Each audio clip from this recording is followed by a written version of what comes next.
America ഇറാനെ ആക്രമിക്കാനായി തിരഞ്ഞെടുത്തത് Pacific സമുദ്രത്തിലെ ഗോം നാവിക താവളമാണ്. ഇവിടെ നിന്നാണ് ഇറാനിലെ തന്ത്രപ്രധാനമായ 3 ആണവ കേന്ദ്രങ്ങളിലേക്കുള്ള ആക്രമണം അമേരിക്ക നടത്തിയത്.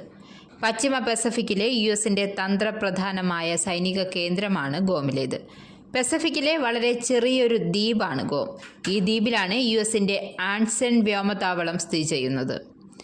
ആക്രമണത്തിന്റെ സൂചനകൾ നൽകിക്കൊണ്ടാണ് ശനിയാഴ്ച B-2 സ്റ്റെൽത്ത് ബോംബർ വിമാനങ്ങളെ ഗോമിലേക്ക് മാറ്റിയത്. യുഎസിലെ മിസോറിൽ നിന്നാണ് ഗോമിലേക്ക് യുദ്ധവിമാനങ്ങളെ എത്തിച്ചത്.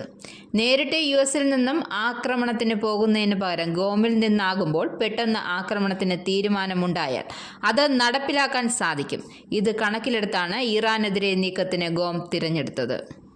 ഗോമിൽ നിന്നും 7500 കിലോമീറ്റർ ആകാശദൂരം അകലെയാണ് ഇറാൻ സ്ഥിതി ചെയ്യുന്നത്. നിറയെ ഇന്ധനവുമായി പരമാവധി ഒറ്റപ്പറക്കലിന് 11,000 കിലോമീറ്റർ ദൂരമാണ് യുഎസിന്റെ B-2 ബോംബറുകൾ സഞ്ചരിക്കാനാവുക. ആകാശത്ത് വെച്ച് ഇന്ധനം നിറയ്ക്കാൻ സഹായിക്കുന്ന KC-46 പെഗാസസ് എന്ന ടാങ്കർ വിമാനത്തിന്റെ സഹായത്തോടെ അതിലും കൂടുതൽ ദൂരം സഞ്ചരിക്കാനാകും. ഇത്തരം വിമാനങ്ങളുടെ സഹായത്തോടെ നിലത്തിറങ്ങാതെ ലോകത്തെവിടെ വേണമെങ്കിലും ഈ വിമാനത്തിന് പോകാൻ സാധിക്കും. ഇറാനെ ആക്രമിക്കാൻ യുഎസിന് ഗൾഫ് മേഖലയിൽ തന്നെ നിരവധി സൈനിക കേന്ദ്രങ്ങളുണ്ട്.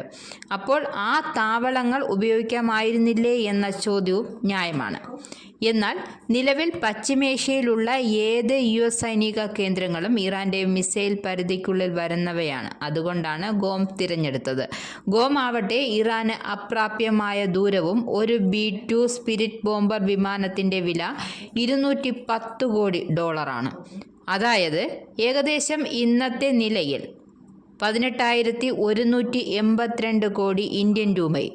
ഇത്രയും വിലയേറിയ സൈനിക ആസ്തിയെ ഇറാന്റെ പ്രത്യാക്രമണത്തിൽ നിന്നും സംരക്ഷിക്കുക എന്നതും ഗോമിനെ കേന്ദ്രമാക്കി ആക്രമണം നടത്താനുള്ള തീരുമാനത്തിന് പിന്നിലുണ്ടെന്നാണ് വിലയിരുത്തൽ.